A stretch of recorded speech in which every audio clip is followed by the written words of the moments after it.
The blizzard hit fast. 1 minute, visibility was fine. The next, James Carter couldn't see 3 feet in front of his delivery truck. He should have turned back, should have called dispatch, said the roads were too dangerous. But he had 5 more deliveries, 5 more chances to earn tips.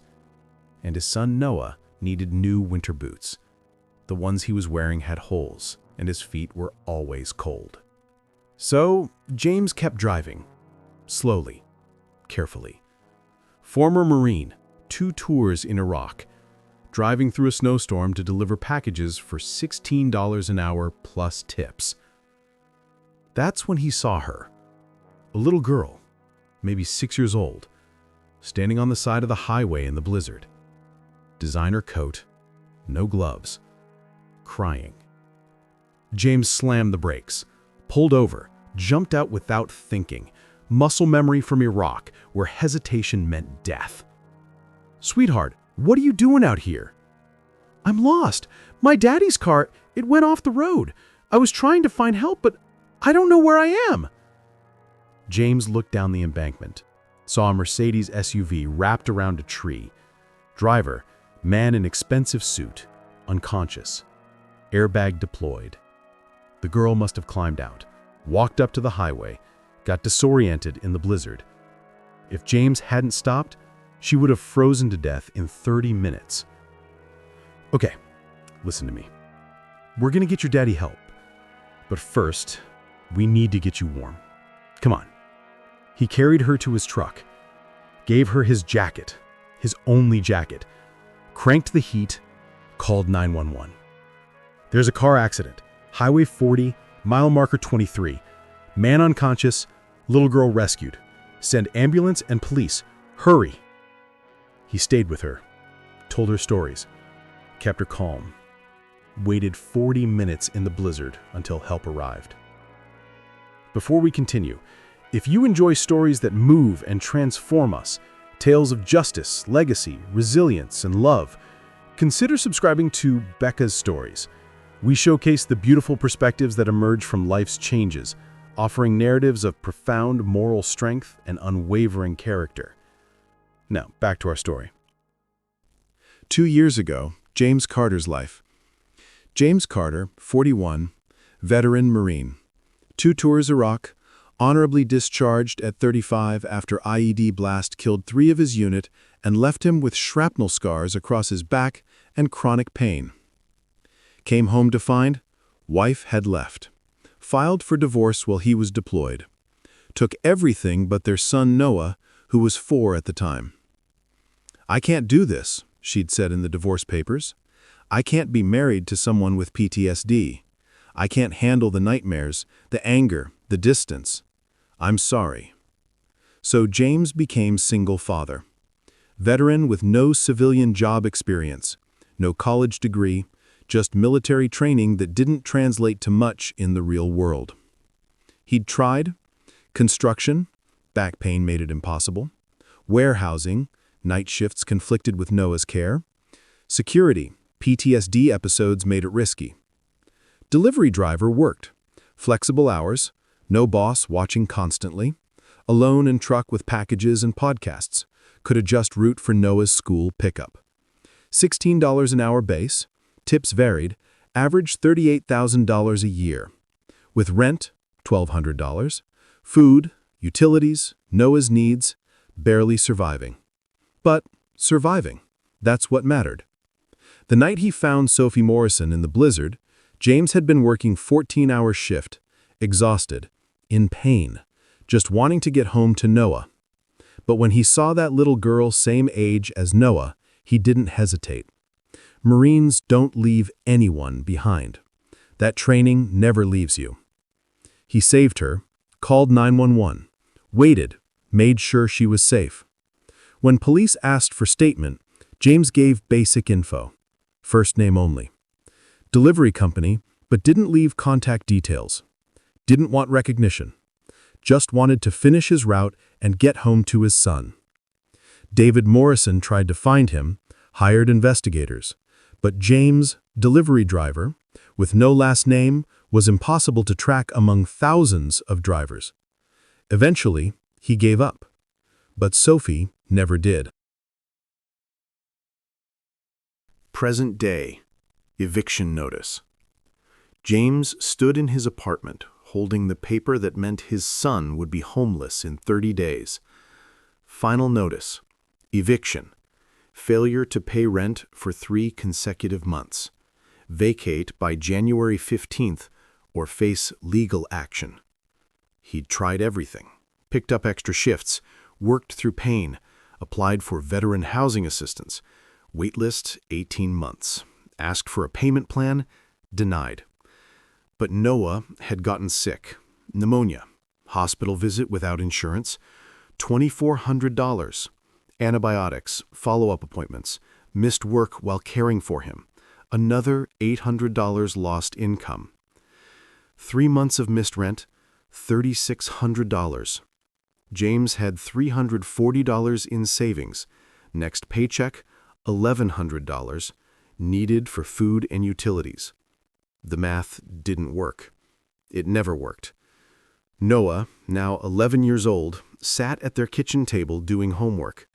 Smart kid, straight A's, loved science, wanted to be an engineer someday, if they didn't end up homeless first. "Dad, what's that paper?" "Nothing, buddy, just bills." "Are we okay?" James' forced smile. Same mask he'd worn in Iraq when things were bad, but he couldn't let his men see fear. "We're okay. Dad's handling it." "You always say that." "Because it's always true. I won't let anything bad happen to you. I promise." But that night, after Noah was asleep, James sat alone in the dark, wondering if this was the promise he finally couldn't keep. He'd survived 2 wars, lost friends, came home broken, rebuilt himself into a father, worked jobs that didn't value him, stayed invisible and uncomplaining. And for what? To end up evicted? To watch his son grow up in a shelter? To fail the one person who still believed in him? James pulled out the small box he kept hidden. His military medals, Bronze Star, Purple Heart, Combat Action Ribbon. Proof that once he mattered. Once he was someone people respected. Now he was just another struggling veteran, delivering packages. Another statistic. Another forgotten hero, working invisible job, trying not to drown. He put the medals away. They didn't pay rent. They didn't feed his son. They were just metal reminders of a life that didn't translate to civilian survival. That's when someone knocked on his door. The knock. James opened door to find a little girl, older now, maybe 8, holding a folder, and a man in expensive coat. The girl looked familiar. Something about her eyes. "James?" And suddenly he remembered the blizzard, the Mercedes in the ditch, the little girl he'd saved. "Sophie? You remember my name!" Her face lit up. James looked at the man, David Morrison, the CEO from the accident. Healthy now, alive because James had acted fast. "Mr. Carter, may we come in?" "How did you find me? I never gave my last name." 2 years of searching.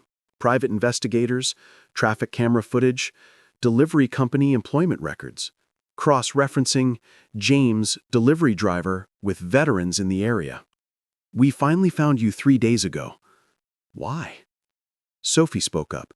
"Because I needed to say thank you, and I wanted to keep my promise." "What promise?" "The promise I made when you saved me. I said I'd never forget, and I didn't, not for 1 day." James felt something crack in his chest.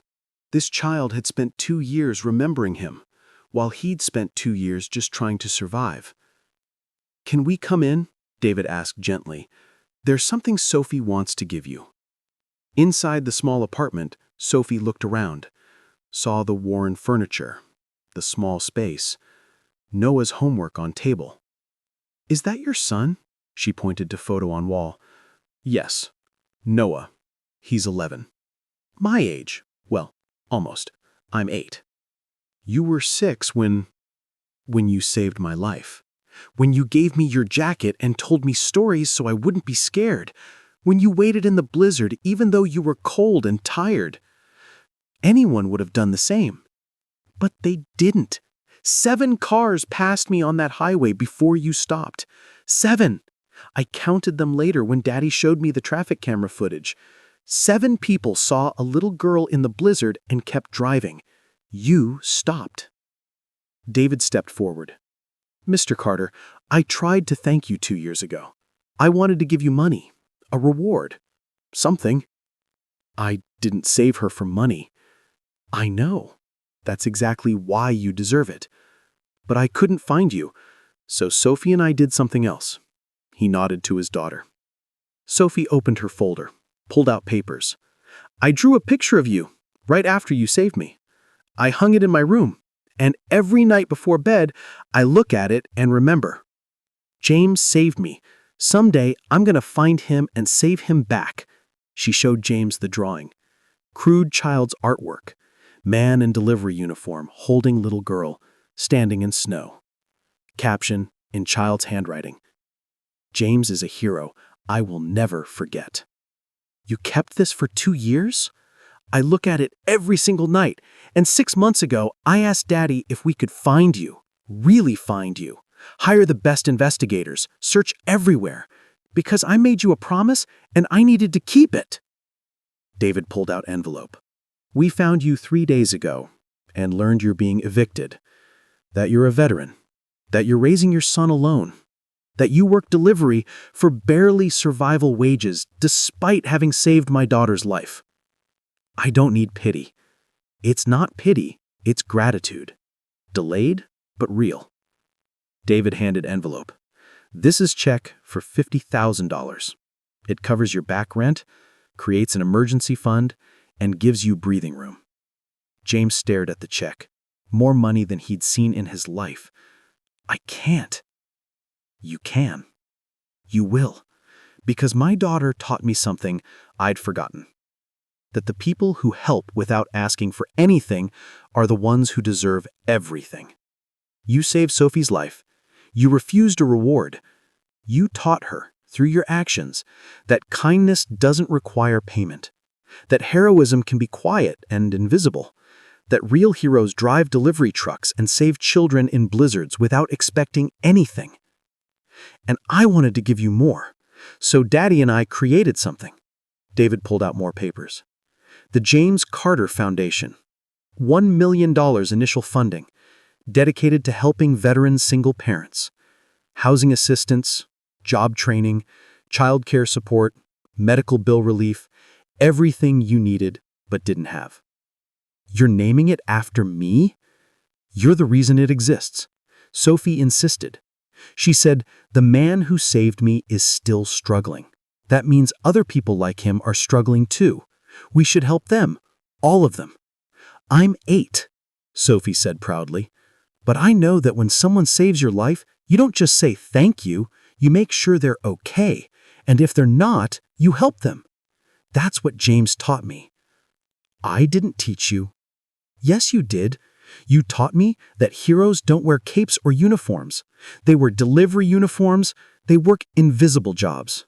They save little girls in blizzards and don't ask for credit.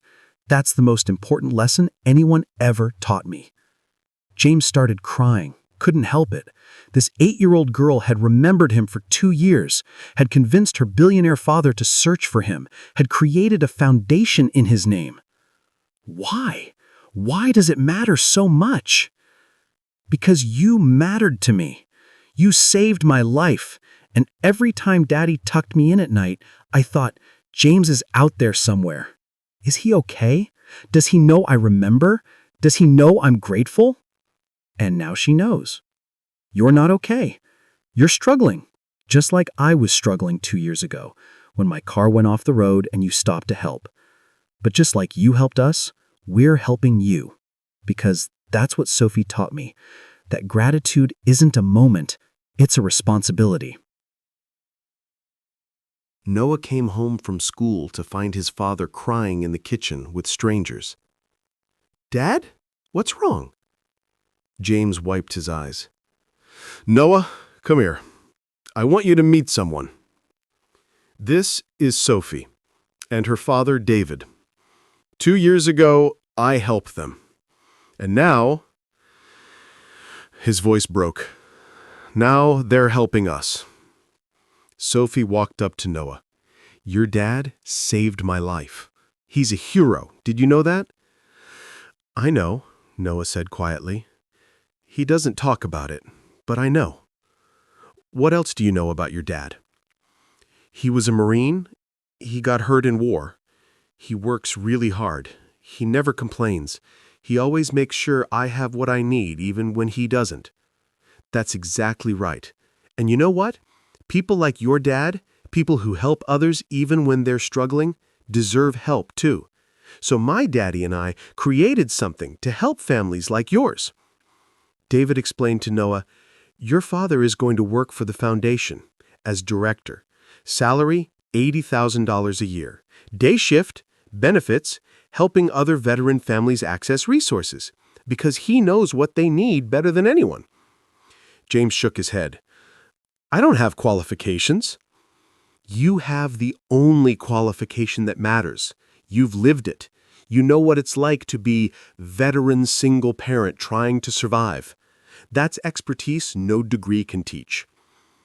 And there's more, Sophie added excitedly. Noah, do you like science?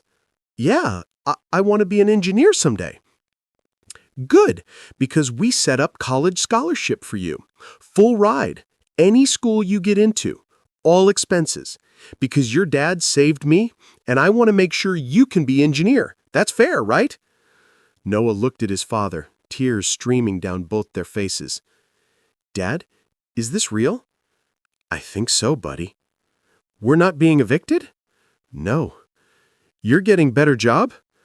Apparently. I can go to college? Seems like it. Noah hugged his father hard. You always said we'd be okay. You always promised. I believed you. I didn't know how I was going to keep that promise, buddy. I really didn't. But you did, because that's what heroes do. David pulled out one more document. There's something else. Something Sophie wanted me to tell you. What? The night of the accident, you gave Sophie your jacket. You never got it back. Ambulance took her. You went back to your deliveries. We still have that jacket. Sophie refused to let me throw it away. Sophie nodded. I kept it. It's in my room, because it's the jacket that saved me. And I wanted to give it back to you, with something inside. She pulled out the jacket, James's old delivery jacket, worn and faded. Inside the pocket, a letter, in child's handwriting. Dear James, you saved me 2 years ago. You gave me your jacket and told me stories. You waited in the cold even though you wanted to go home. You didn't ask for money or say your last name. You just helped because I needed help. I drew a picture of you. I look at it every night. I promised I would never forget, and I didn't. Daddy and I looked for you for 2 years. We finally found you. And I'm so happy because now I can say thank you the right way. Thank you for saving my life. Thank you for teaching me that heroes are everywhere. Thank you for being kind when you didn't have to be. I hope you and Noah are happy. I hope you know you're a hero. I hope you know I never forgot. Love, Sophie. Age 8. P.S. Daddy says you have medals from the Marines. That's really cool. But I think the best medal is being a good daddy to Noah. That's the most important job in the world. David read the letter 3 times. Each time, cried harder. This 8-year-old girl had carried him in her heart for 2 years, had drawn his picture, had convinced her father to search, had created a foundation, had saved him when he was drowning. I don't understand why you care so much. You were 6. You barely knew me. But I knew you were kind. And I knew you were cold, but gave me your jacket anyway. And I knew you were tired, but stayed with me anyway. And I knew you didn't want anything except for me to be safe. That's more than knowing someone. That's understanding someone. You were 6 years old, and now I'm 8, and in 2 more years I'll be 10. And when I'm 18 and going to college, I'll still remember. When I'm 30 and have my own kids, I'll tell them about James who saved me in the blizzard. When I'm old, I'll still look at that picture and remember, heroes drive delivery trucks. Heroes help without asking for credit. Heroes are people like you. David added, Sophie taught me something I'd forgotten in my years building a company. She taught me that the most valuable thing we can do with money isn't make more money. It's honor the people who deserve honor. You saved my daughter without knowing who we were or what we could give you. You helped because it was right. That's the rarest thing in the world, and it deserves to be rewarded. But 2 years. 2 years is nothing. Sophie would have waited 20. Because that's what gratitude means. Not a quick thank you, but a sustained commitment to honor what you did. To make sure you know it mattered. To help you the way you helped us. 6 months later, James Carter sat in his office at the James Carter Foundation, still uncomfortable with his name on the door, reviewing applications from veteran families needing help. Former Marine, age 39, 2 kids, working warehouse night shift, $28K a year, behind on rent. Approved. $3,000 emergency assistance. Former Army Sergeant, age 44, single mom, 3 kids, working 2 jobs, medical bills bankrupting her. Approved. $5,000 medical plus job training program. Former Navy, age 37, PTSD, lost job, facing eviction. Approved. $4,000 housing plus mental health resources plus job placement. In 6 months, the foundation had helped 73 families. Veterans like James who'd served their country and come home to struggle in silence. People who'd been invisible, forgotten, working jobs that didn't value them, trying not to drown. Now they had help, because Sophie Morrison had never forgotten the delivery driver who saved her in a blizzard. Noah visited the office after school sometimes. Homework at spare desk, watching his father work. Dad, you helped 12 families this week. 14, actually. 2 more approved this morning. That's a lot of people. It is. Do you think about the blizzard when you saved Sophie? Sometimes. Why? Because that's when everything changed. If you hadn't stopped that night, Sophie would have, and we wouldn't have this, the foundation, your job, my scholarship, everything. True. But you didn't know any of that would happen. You stopped because it was right. That's the only reason that matters, buddy. I want to be like you when I grow up. You want to deliver packages in blizzards? No, I want to help people, even when I don't know if it'll matter, even when I don't get anything from it. I want to be the kind of person who stops when everyone else keeps driving. That's the best thing anyone's ever said to me. It's true. You're my hero, Dad. Medal or no medal, big job or small job, you're always my hero. Sophie visited the foundation once a month, called it checking on James. She was 9 now, taller, reading Harry Potter, still drawing pictures. James, I made you something. New drawing, more sophisticated than the first. James and Noah standing together. Caption, heroes help heroes. That's beautiful, Sophie. It's for your office, so you remember. Remember what? That you're not just helping other people. You helped me. You helped Noah. You helped Daddy learn what's important. You helped so many people just by being you. I'm just doing a job. No, you're being who you are. A person who helps. That's not a job. That's a character. That's who you are. David joined them. She's right. And I wanted to tell you something. What? The foundation is expanding. We're opening chapters in 5 more cities, helping 500 veteran families next year. All because you saved my daughter in a blizzard and taught her what really matters. I didn't teach her anything. You taught her everything. That kindness is more valuable than wealth. That heroes are everywhere. That the people we walk past every day, delivery drivers, janitors, servers, might be the most honorable people we'll ever meet. She learned that from you. And now she's teaching it to me. And through the foundation, we're teaching it to everyone. It's weird having my name on everything. Get used to it. Sophie insists. She says, if people know a delivery driver became a hero and built a foundation, maybe they'll treat delivery drivers better. Maybe they'll see them. Maybe they'll stop when someone needs help instead of driving past. She's 9 years old and smarter than most adults. She learned from the best.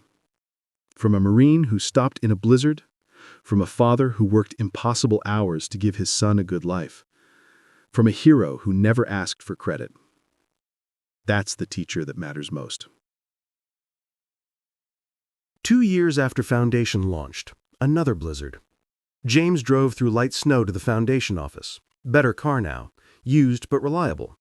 Noah in passenger seat, heading to science fair at his new private school, scholarship covering everything. Dad, it's starting to snow harder. I see it. Like that night with Sophie. Yeah, like that night. They passed Highway 40, mile marker 23, the spot where James had found Sophie 4 years ago. Someone was pulled over on the shoulder, hazard lights blinking. James slowed down. Old instincts. Dad, are they okay? I don't know. Let me check. He pulled over, got out, approached the car. Elderly woman. Car won't start. Phone dead. Stranded. Ma'am, are you okay? Do you need help? Oh, thank God. Yes, my car died and I don't know what to do and it's getting so cold. It's okay. We'll get you help. Come sit in my car. I'll call a tow truck. Noah had already moved to back seat, made room. As James helped the woman to his car, she said, "Thank you so much. I was so scared. Cars kept passing. No one stopped." We stopped. That's what matters. Why did you stop? You don't know me. Because someone needed help. That's reason enough. In the car, warming up, the woman looked at James.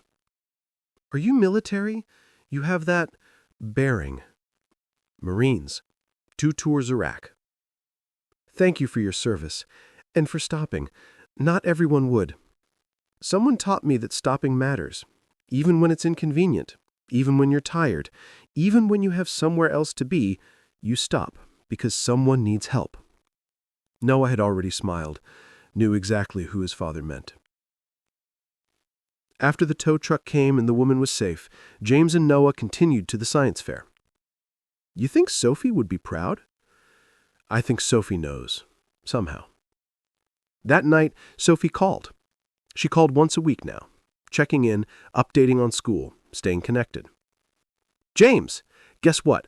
I got 100% on my social studies test. We had to write about a hero, and I wrote about you. And Miss Parker said it was the best essay she ever read. That's wonderful, Sophie. I told everyone how you saved me in the blizzard, and how you taught me that heroes drive delivery trucks, and how you started a foundation to help people, and that you're the best person I know. I'm not. Yes, you are. And you know what else? What? Today, I saw a delivery driver, And I said thank you when he gave me the package, and I gave him a really good tip, and I told him, "You're doing important work. Thank you. Because of you. Because you taught me to see people." You're a special kid, Sophie. I'm a kid who remembers. That's what you asked me to do. Remember to be kind, help people, never forget. I'm doing all of that because of you. After they hung up, James sat with Noah in their apartment. Bigger now. Comfortable, warm. "Dad, can I ask you something?" "Always." "Do you think you would have stopped that night if you knew it would change everything?" "I stopped because it was right, not because of what I'd get. So yes, I'd stop either way." "But are you glad things changed?" "I'm glad Sophie is alive. I'm glad you have opportunities now. I'm glad we can help other veterans. But Noah, the most important thing didn't change."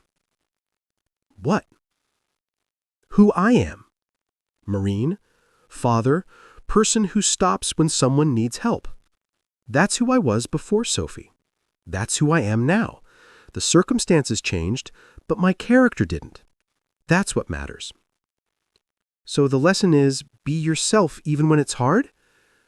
"The lesson is, be the person who stops even when 7 other cars drive past, even when you're tired and cold and have somewhere else to be. Stop, help, care, because you never know when that moment, that one choice to stop, will change everything." "For you?" "For everyone. Sophie's alive because I stopped. Her family is whole. The foundation helps hundreds. Your scholarship exists. Other veteran families have hope, all because of one choice in a blizzard, to stop when everyone else kept driving." "That's pretty cool." "That's just being decent. But apparently, decency is rare enough to be remarkable. That's the sad part. Or the hopeful part. Because if one decent act can change so much, imagine what happens if more people stop, if more people help, if more people care." James hugged his son. "You're 11 years old and wiser than I'll ever be. I learned from my hero." "Who taught me?" "An 8-year-old girl who never forgot, who promised to remember, who kept her word. That's the real hero of the story." Maybe we're all heroes. Everyone who stops, everyone who helps, everyone who remembers. Maybe that's how it works. I like that better. Me too. A veteran's single dad drove delivery truck through a blizzard. He was tired, in pain, broke, just trying to survive. He saw a little girl lost in the snow, 6 years old, freezing. 7 cars had already passed her. He stopped, saved her life, gave her his jacket, waited in the cold, refused reward, taught her a lesson. Remember kindness, pass it forward, help others. 2 years later, he was being evicted, drowning in debt, about to lose everything. That little girl, now 8, had never forgotten. She'd drawn his picture, looked at it every night, promised to find him, convinced her billionaire father to search for 2 years. When she found him, she gave him $50,000 check, director job at $80K, scholarship for his son, foundation in his name, helping hundreds of veteran families. Not because he deserved reward for saving her, but because she'd learned his lesson. When someone helps you, you remember, you honor them, you help them back. 4 years after that night, James stopped in another blizzard, helped another stranded stranger, because that's who he is. And Sophie called that night, still checking on him, still grateful, still remembering.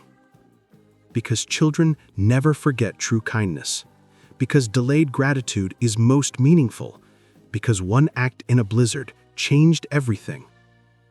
The lesson? Stop. Even when you're tired, even when 7 others drive past, even when you have nothing to gain. Stop. Help. Care.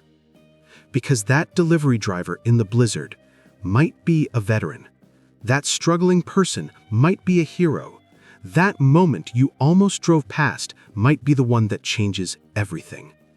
For them, for you, for everyone. James Carter stopped when others didn't. Saved a life, taught a lesson, changed the world. And all because he did what Marines do. He didn't leave anyone behind. Even when no one was watching, even when he had nothing, even when he was barely surviving himself, he stopped. Be the person who stops. That's how heroes are made. That's how lives are saved. That's how the world becomes better. One blizzard, one choice, one life changed, one lesson remembered, one foundation built, hundreds of families helped. All because a delivery driver stopped, and a little girl never forgot. Thank you for watching this story. If it moved you, leave a heart in the comments and share what you thought. Let us know what themes or stories you'd like to hear next. We love creating narratives that resonate with you. Subscribe to Becca's Stories for more tales of justice, legacy, resilience, and love. We showcase the beautiful perspectives that emerge from life's changes, offering narratives of profound moral strength and unwavering character. And remember, be the person who stops, even when others drive past, even when you're tired, even when you have nothing to gain. Stop, help, care, because that one moment might change everything, for someone else and for you. See you in the next story.